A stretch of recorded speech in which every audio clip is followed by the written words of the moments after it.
Hello, Grand Strand. Welcome back to Talking About Food. This is Richard Florzak, the private chef to the stars. Remember, we are the only food commentary show on the Grand Strand. We talk about restaurants, chefs, taco trucks, right?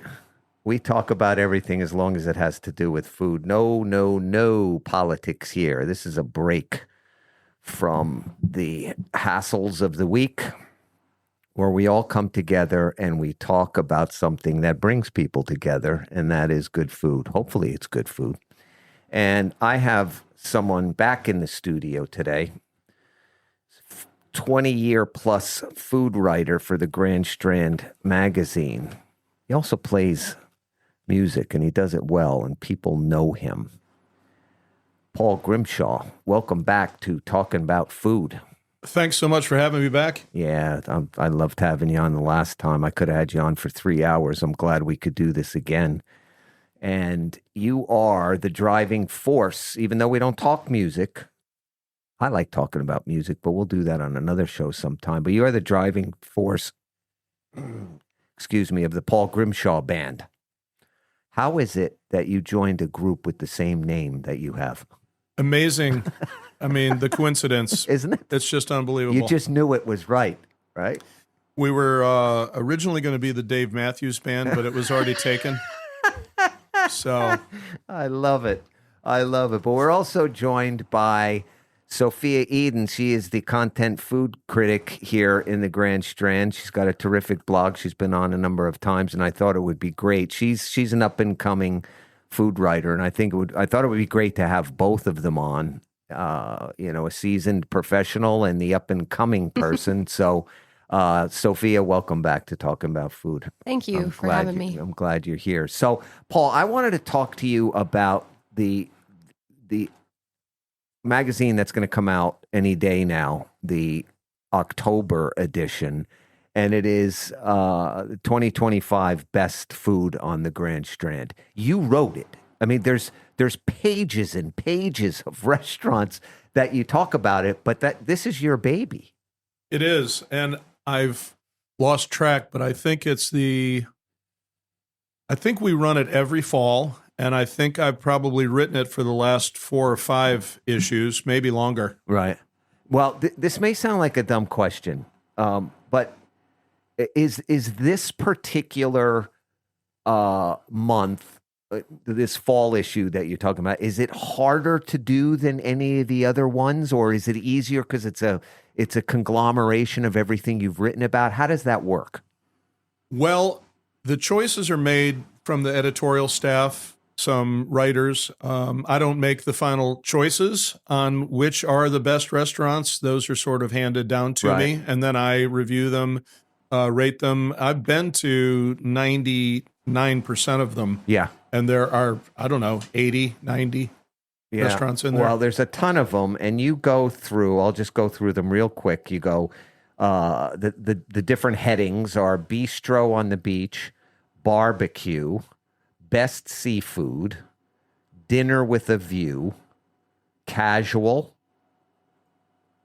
family friendly, upscale classics, and specialty cuisine, also good brews and cocktails, and locally sourced, which is interesting. I could do a whole show on that. What does locally sourced mean? And how far is locally sourced? So if you don't mind, can we just start in the beginning and go through these? Sure. Dinner with a view. You have a number. This is kind of hard because I've got my computer out and I'm trying to talk at the same time. You have Riptides, Cypress Room at the Island Vista Resort, Terraza 19 Tapas Bar, and Dead Dog Saloon. I mean, what a great view from there. And that's your home away from home anyway, right? For sure. Yeah. So maybe it's not a fair question to ask you, which is your favorite dinner with a view place? Oh, let's say, what's your favorite dinner with a view place other than Dead Dog? Okay. Boy, the three you mentioned are fantastic. Go over them one more time. You're looking at them. I'm not. Riptides. Let's start at Riptides. Okay. It's a downtown restaurant, and some people are afraid of downtown Myrtle Beach. But Yeah. Riptides, for example, has free valet parking. Oh, that helps. And for a fun, lively atmosphere, it's a 3-story restaurant with a fantastic view, an open air deck on the very top floor. Right. Even the second floor restaurant has plenty of windows and plenty of oceanfront seating, but they're also weatherproof. If you're looking to look at the ocean, that's the place to go. Okay. All right. Have you been there, Sophia? No, I have not, but I have been to the one that's next. I actually worked at Island Vista. Also one of my It is favorites. a beautiful restaurant, a beautiful location. I love the Cypress Room. Yeah. In fact, there may be a feature in this issue, or maybe it was the last issue. They kind of run together on the Cypress Room. It's such a wonderful restaurant and been around the beach for a long time. Sarah, the baker, she's phenomenal. They do a specialty tea party there, and Sarah's just so talented. So Yeah. Okay, so let's move to the next one. Casual. You've got Chuck's Steakhouse, Chimichanga. Chimichamalanga. Yeah. And This is fun to say. Cantina. Say that after a couple of margaritas. The Boundary House. Joe's Bar and Grill. I've heard so much about that place. Palm 33, which I've had the owners on. They're swell people. Ultimate California Pizza Kit. Ultimate California Pizza. My buddy Jack Gregory, he is Merle's Inlet Foodies and Entertainment on Facebook. He used to own Ultimate California Pizza. What do you like out of those? What jumps out at you? One more time, just the names. Yep. Chuck's Steakhouse. Let's start there again. Of course, I'm starting with the first one you talk about. Chuck's is iconic. Yeah. 30 plus years, 40 maybe. They are on what's called Restaurant Row. Yeah. Which is an area of the north end of Myrtle Beach, just in between Myrtle Beach and North Myrtle Beach, before you get to Barefoot Landing as you're headed north. And it harkens back to a day when the only restaurants in Myrtle Beach, pretty much, were in Restaurant Row, or that was where the concentration of restaurants were. And do you remember that time period? Is that even before you? It's before I got here, Wow. because by the time I got here, the restaurants had spread from everywhere. Wow. But it's still called Restaurant Row. Yeah. And there is a large concentration of restaurants there. But Chuck's is on the Intercoastal Waterway, and they are especially known for their happy hour. They always have great deals on happy hour, and it's just one of those places that people love to go to. It's a big, open, kind of a hunting lodge kind of atmosphere, and it's very popular. Have you been there, Sophia? no. No, I haven't either. There's also, you have under casual is Grumpy Mustache, which I was very surprised about. Once again, my friend Jack Gregory turned me on to this one. It's right here in Merle's Inlet. And the whole time, I was getting ready to go, I thought it was part of that other Grumpy thing. The Grumpy Monk. And it's not. No. It's no connection to that whatsoever. And I thought it was pretty decent. Yeah, for sure. Yeah. That's not one I'm extremely familiar with. I have been there, but another great. I mean, there are no lack of restaurants. The market is, I don't want to say saturated, because there's always room for more. Oh, without a doubt, as people move to the beach and Right. visit more. We're at 20 plus million visitors per year. Yeah.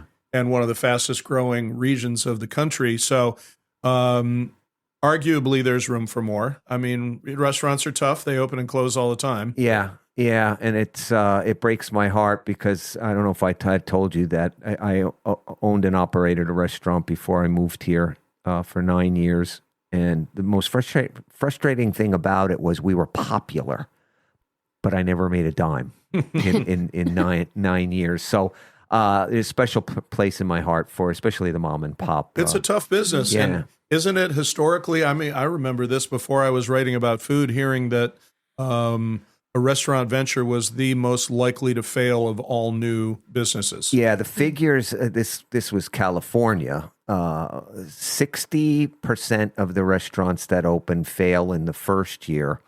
The remaining 40%, 50% of those fail in the second year. Unbelievable. Yeah, and it's amazing when you hear figures like that, why people say, I want to open a restaurant someday. It's my dream. Here's a fun fact for you.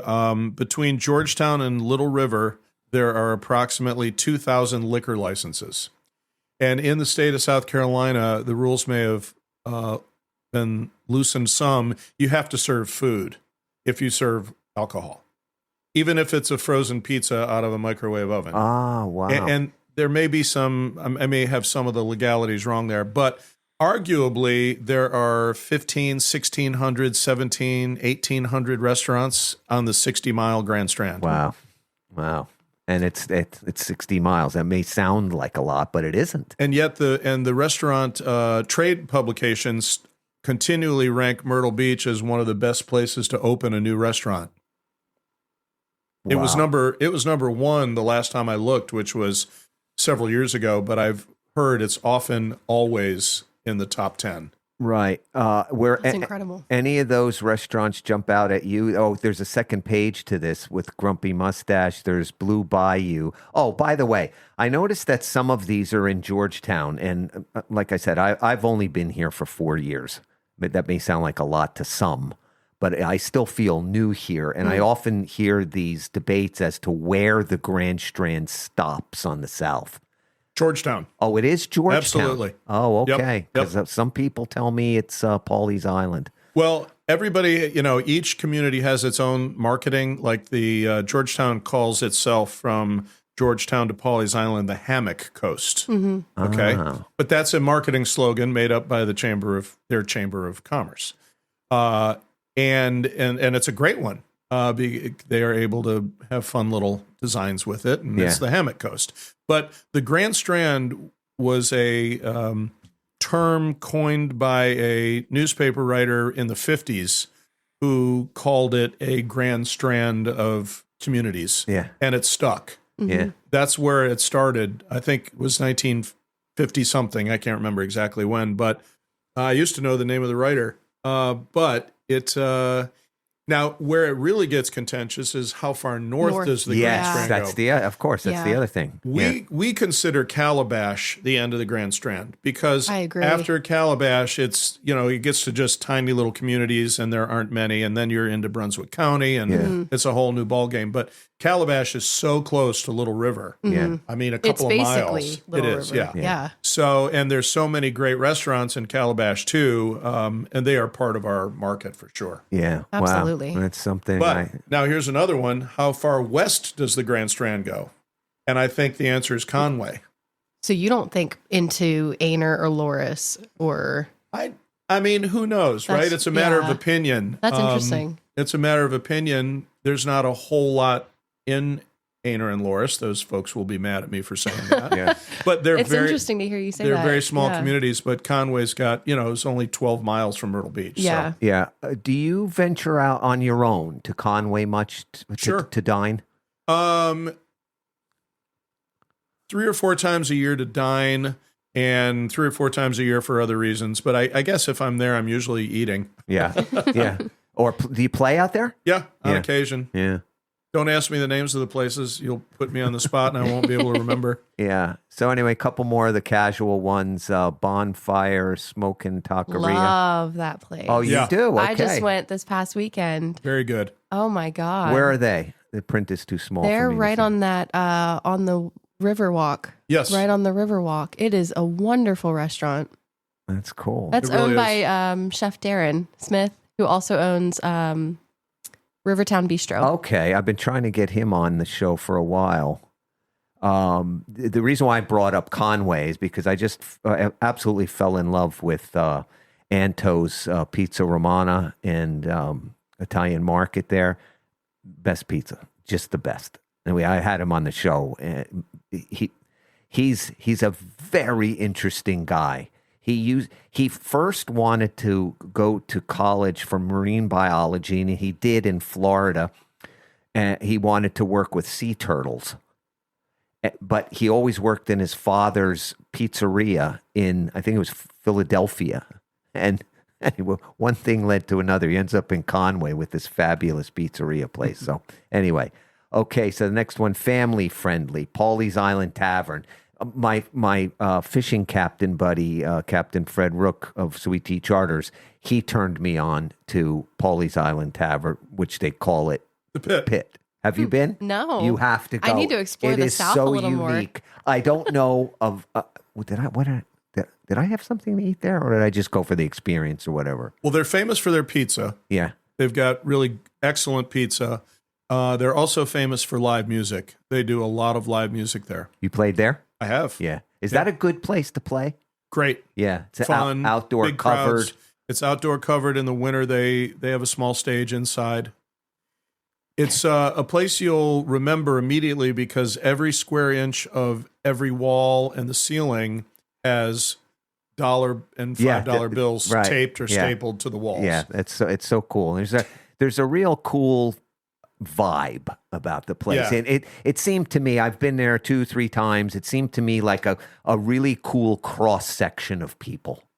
It is. It's kind of a locals favorite too for the folks on the South End. Yeah. Because it's hidden. You can't see it from the road. You have to be a local in order to know where the place is. It's a destination. Yeah. There's a tiny little mailbox on 17 that says Pit, and that's the road you find. I love it. That's how you know. Okay. Here's one that jumped out at me because I've passed it 1,000 times. Angelo's Steak and Pasta. Good? Oh, great. Have you been? No. It's old world, right?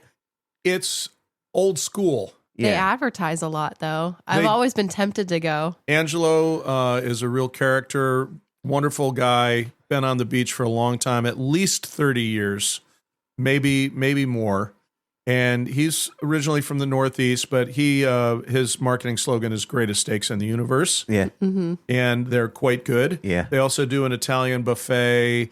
It's just a super popular place. Yeah. I know some snobby restaurant friends who it's their favorite restaurant. Oh, I love and they're to snobby. hear that. I love. Is this the one that's on the South End on 17? Yes. I live right by there. I'm going to go there. Yeah, they changed locations about, I guess it's probably 10 years ago. And another restaurant went into his old building and changed and opened it, changing a couple of letters. I don't want to give them too much credit because they basically were marketing on the fact that Angelo's had been there for 20 years. And so they're, trying to get some of that accidental business. Yeah. I've never been there, so I can't comment on it. Here's one you got on here that I like that I don't know if Sophia is very fond of Rustic Table. Have you been? Yes. Yeah. Yeah, really good. Yeah, I like it. It didn't impress me too much, but I look forward to going to Bistro 217. Yeah. I really like Adam Kirby. I really do. He's talented. Well, the thing about restaurants, I may have said this the last time I was a visitor here, is you can go to your favorite restaurant one time and it's the best meal you've ever had. Mm-hmm. And then you'll bring 6 people and it's the worst meal you've ever had. Absolutely. And it's the inconsistency is there. Yeah. Sophia has this strategy for reviewing restaurants that it's new to me. I'm sure a lot of restaurant critics do this. Explain to Paul how you critique a restaurant. I kind of just follow the New York Times standard. I try to dine anonymously when I can, and I try to go more than 3 times. So even though I've been to Rustic Table only once, there's a reason why I haven't published a review, and it's because I plan to keep going. Okay. And I keep going back and forth on it. I keep saying to myself, listen, you're one of the reasons I asked her to come on when you're on, because you're a great person to talk to about this with your experience. I was saying, and she changes my mind from time to time, but I was first saying, look, you're new to this, you're anxious, get as many reviews under your belt as possible. Go and review this place and go to the next place. And she keeps saying to me, no, I don't want to do that for the reason you, Paul, just explained, that you go to the restaurant, you like it, and then you bring a bunch of people there and it sucks. Hopefully it doesn't suck, but it can be of lesser quality than the first time you visited. Yeah. I mean, the best restaurants always have a minimum standard. It's not going to be horrible. Right. But it could be disappointing. Yeah. And it could be what you've ordered too. And food is like art. It's a matter of taste, no pun intended. Yeah. What's great to you is awful to me and vice versa. So I try to compare a little bit more into value as well. So how much are the average families paying for a meal when they're dining out? And is the meal substantial for what it is, So it's why I go back and I like to try different menu options. So what's your opinion on that approach for her? it is closer to a real restaurant review than what I write. That's fair. We're a small market. We're one big happy family. Yeah. And I've explained this to Richard before, if I'm assigned a restaurant to write about and it is so awful that I, in good conscience, can't write about it, we just don't print the review. Absolutely. But, if you were a big city newspaper, big city magazine, sure, you can say this absolutely sucks and the service was horrible, and it won't put your newspaper underground, So we tend to be more, they are reviews as opposed to critiques. Yes, they're very story-like. And that's what I like about your writing in particular, is while they might be different, you tell the story. You put me there at the restaurant with you guys, so. Well, and I hope I'm not jumping ahead, but we've got to talk about Hook and Barrel today. I don't even know if they're on my list. Croissant is in there. Isn't that part of the... It is. It's the same owner. But Heidi is wonderful. Are you aware of their recent accolade? No. Hook and Barrel was ranked the third best restaurant in the United States of America. By who? TripAdvisor. Oh, wow. Yeah. 1,500 reviews, 4.75 average out of 5. And less than 1% of... It was like 18 million... I've forgotten exactly what the story, all the numbers were, but it's a remarkable achievement and well deserved. Yeah, it's in my neighborhood. I live a block away, and it's one of my favorite places. I've been there once, and I was impressed. Have you been there? Absolutely. Yeah. Anything that Heidi creates is a pleasure to be able to enjoy. It's beautiful. The food's great. She runs the show. Hiring the right chefs, yes, removing the chefs that aren't working for whatever, she's not afraid to do that. And so I am. You don't like to fire a chef? No, fire anybody. Well, who does? I mean, it's not pleasant. No, there are some people that don't care. I had a guy, we ended up calling him the hatchet man. He was the manager at my restaurant, and I had to let somebody go one time, and I said, Nucky, his name is, I said, Nuck, I got to let her go, and she's stealing from us, and it still breaks my heart. He goes, I'll do it. He said, I could do it while I'm eating my dinner. And I said, are you serious? He says, I don't care. And he walked over, and a couple minutes later, he was done. He was eating his dinner. I said, is it over? He said, yeah, no problem. He goes, you let me handle that from this point on. So we started calling him the Hatchet Man. Upscale restaurants. You've got Chive Blossom, Bistro 90, Flamingo Grill. I can't. Goss Italian Kitchen. I'll get the right pronunciation later. 21 Main, Prime Steakhouse, Frank's Outback, Frank's on Front, Perone's, which is my favorite so far, even though what's his name, Chef Perone won't come on the show. Aspen Grill. I haven't been there. That's the same owner as Bistro 90. Aspen. Mm-hmm. Yeah. Cafe Piccolo, Chestnut Hill, Chow Italian Restaurant, Cafe Old Vienna, and Domiro, which Sophia... And Domiro. Wow, your review... You like it? Have you been there? That was one of yours? Yeah. Yeah. Your review blew me away. Oh, thank you. That was good. It's a cool place. They invented... Jamasian. Yeah, that's cool. You really showed me what fusion can look like. Which is so interesting that we're bringing this up now, because it's one of the few things about the food industry that could make my blood boil. and that is when when restaurant owners or chefs call themselves fusion, and when you get there, what that means is there's Chinese on this side of the menu and Japanese on this side of the menu. Not a That's not fusion. that's not fusion. But Ann DeMiro does a great job with that. Well, and they explained it to me, which I didn't realize, and you may remember from the article, that there was a huge Asian Chinese population. culture Yeah. and Asian culture in Jamaica in the 17 and 1800s. Yeah. And so traditional Jamaican cooking looks a lot like traditional Asian cooking because the two cultures Yeah. have been blended for centuries, Yeah. literally centuries. And that is true fusion. True, Yeah. truly. Anyway, so Yeah. what jumps out at you with the upscale restaurants? Like I said, Chai Blossom, Gio's Italian Kitchen, 21 Main, Well, Bistro 90, Aspen Grill. upscale is one of those buzzwords, and in Myrtle Beach doesn't mean a whole lot because there are no restaurants on the Grand Strand that I'm aware of that have strict dress codes. For example, oh sir, here's a coat you can borrow. Right. That's upscale to me. Yeah. There are places in big cities, New York, Chicago, wherever, where literally you have to wear a collared shirt. Mm-hmm. The nicest restaurant in Myrtle Beach won't turn you away if you're wearing golf shorts and a polo. Right.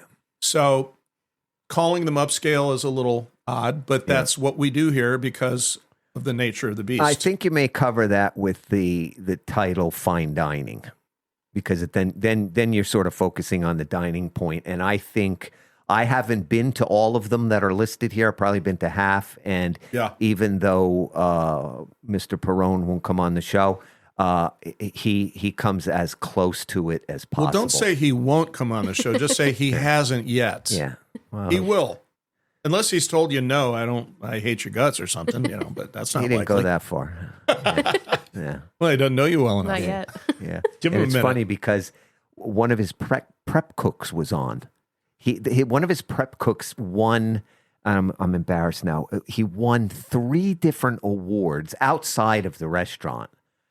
And when I had him on the show and I was asking, I said, "So where are you working now?" He says, "Oh, I work at Perone's." And I said, I've been trying to get Chef Perone on for a while. He goes, "Yeah, I mentioned that I was coming on the show. I was coming to do it." And he goes, "You know what? Maybe I should go on that See, show." Yeah. he's open. Yeah. Just start with the bus boys Yeah. and work your way up to Chef Perone, and you'll get there. He'll eventually come to kiss the ring. Yeah. Specialty cuisine. Oh, that's where the Ann DeMiro was. Cafe Old Vienna. Oh, here's a great question for you. Cafe Old Vienna, I've been to. I've been to Ann DeMiro. I have not been to Habaneros.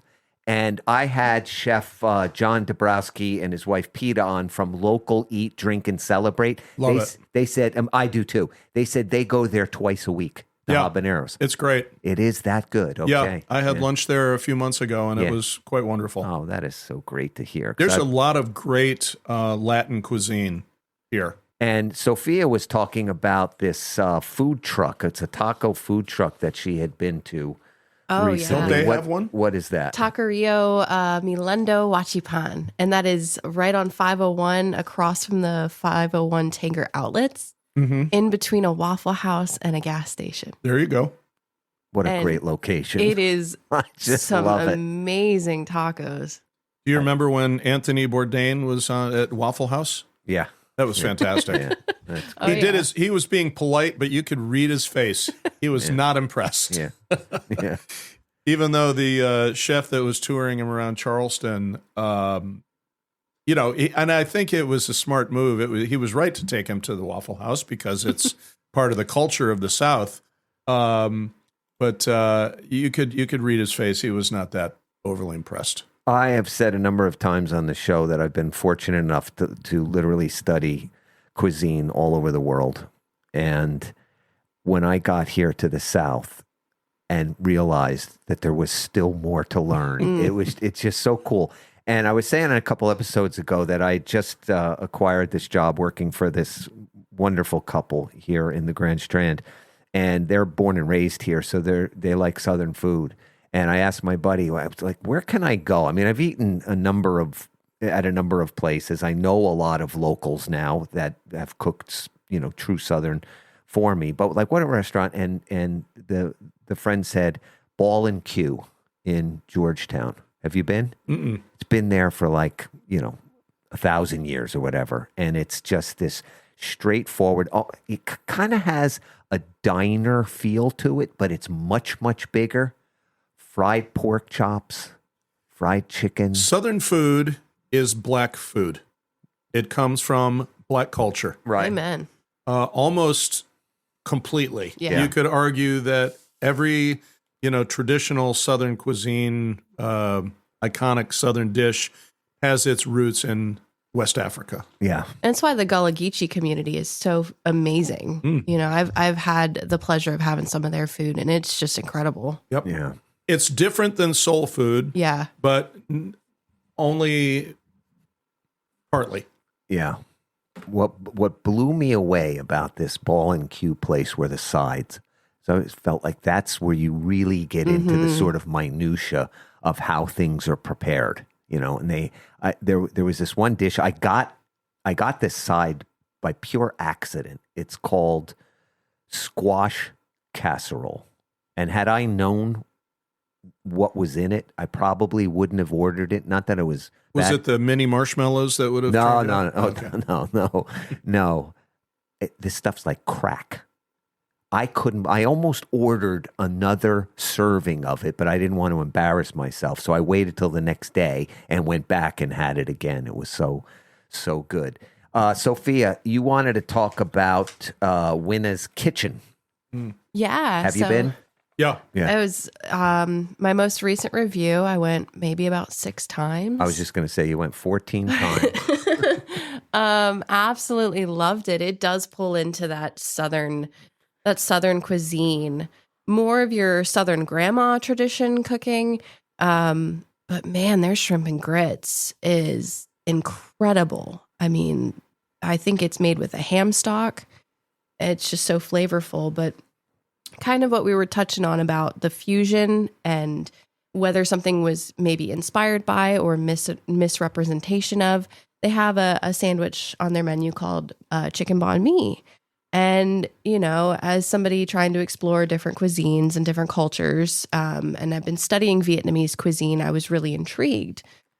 What was interesting was seeing basically a fried chicken sandwich and not a chicken banh mi. Now, what was different? What was it missing? it was missing the bread, which is kind of like the main star of a banh mi. It's missing that Vietnamese bread, and all of that happened just because of, the French invasion into Vietnam. So when that happened, the French brought over their rice or the wheat flour, and then the Vietnamese, blended it with the rice flour. But I think that there's potential for them to try to make this sandwich, and the chef is open to it. I've spoken to Chef Jess multiple times, and it's just a matter of making sure that they can balance the bread to not be too dense like a French baguette. Yeah, tweaking it a little bit. Yeah. What are some of the other items that you like there? The Silly Millie pancake, that is their blueberry lemon ricotta pancake. That one's a classic. It's so good. But I'm more of a savory girl. So their a better BLT is definitely one of my go-tos. My Nana kind of raised me on BLTs every Saturday morning. And Chef Jess, the way she does this, she has a bacon hatch chili jam that she puts on the sourdough. And it's just, it's amazing. I love savory items. Now, Paul, are you a sweets kind of guy? Yeah, Yeah. I am. What do you like? I don't have a ravenous sweet tooth, but I will get dessert as often as I possibly can. And, when I'm not being when my willpower's down. I don't know. I go for tiramisu quite frequently. Mm. I love the consistency. I love the flavors, the coffee flavors, and I guess it's rum. Those ladyfinger cookies are soaked in rum, aren't they? Yeah, we just touched on for just a brief moment before Palm 33. Have you been there? Yeah, that I'm trying to remember specifics. I can't, but I know I've been there. It's new, it's big, it's on Business 17 down on the Marsh, but on the west side of the street. And it's owned and operated by a couple. and they put a lot of money into the design of the restaurant, and I like it very much. But it's one of the few places that has their own bakery, and the wife does all of the cakes, and they're absolutely terrific. Well, back to Hook and Barrel and croissants for a moment. Heidi got her start as a wedding cake baker 30 plus years ago, I'm guessing. And it was primarily known as a bakery, like a true bakery with desserts and wedding cakes and that kind of thing. And it expanded. But she also went to ice cream college in North Carolina and opened a ice cream shop right in the same parking lot, a little building. Coffee and Cabana. Yeah, Yes. it's the size of this building here. Yeah. But they make their own ice cream. Wow. It's good. It's fantastic. And so their desserts at Hook and Barrel are from croissants Oh, excellent. because they share the same building. I didn't have dessert there. Next time. Absolutely. Wow. I don't know if I asked you this question the last time I was on, that you were on, that I ask most of the chefs and restaurant owners about the dish that you like the most that you'd be embarrassed for people to find out about. Did I ask you that the last time? No, you mean my guilty pleasure? Yeah, but it's got to be something that, like when Chef Adam Kirby was on, I asked him that question, and I could tell he was a little bit nervous about it because you don't want to blow your cover. Did he? Cheese whiz You can't have a Philly cheesesteak without cheese Yeah. whiz. Oh, I got to tell you something about that too. With or without. With or without. Yeah. With or without. Yeah. So, and I always say that mine is Velveeta mac and cheese with julienne pepperoni in it. Well, at least you've julienned the pepperoni. Yeah, of course. Mine is hash brown casserole from Cracker Barrel. Oh, is it good? Oh, talk about crack. Yeah. Hash fantastic. brown Have you had it? casserole. Oh, Oh my God. yeah. It's pretty standard hash browns. I don't know maybe it's all the butter. I don't know what flour it's in and it, egg but probably. It's so Yeah. good. And what does it look like? It's crunchy on the top and bottom Yeah. where they've fried it, and soft and gooey in the middle. Yeah. Cheese, a lot of cheddar cheese in it. Yeah, but does it come like almost like a piece of lasagna? Not quite that pretty. Yeah. But it's close. Sophia, did I ever ask you? Oh yeah, of course. You sent me a box. Yeah. Or you sent me a picture of a Well, box of. I didn't want to copy you directly, but one of my secrets is the Velveeta skillets, and it's the Philly cheesesteak ones. Yeah. I went camping one time, and it was genius to bring this because Yeah. all you have to do is mix ground beef in it. But now that I made it while camping, it's become a comfort meal. So I just make We it in my had cast iron. hamburger helper growing up frequently. Yeah. The other one that I refer to all the Quite time good. is hamburger helper lasagna. I love it. Yeah. Well, I won't mention his name, but there's a fellow that is a bandmate of mine that's going to give it away. He's very Italian, really good Italian chef, makes his own homemade bruschetta.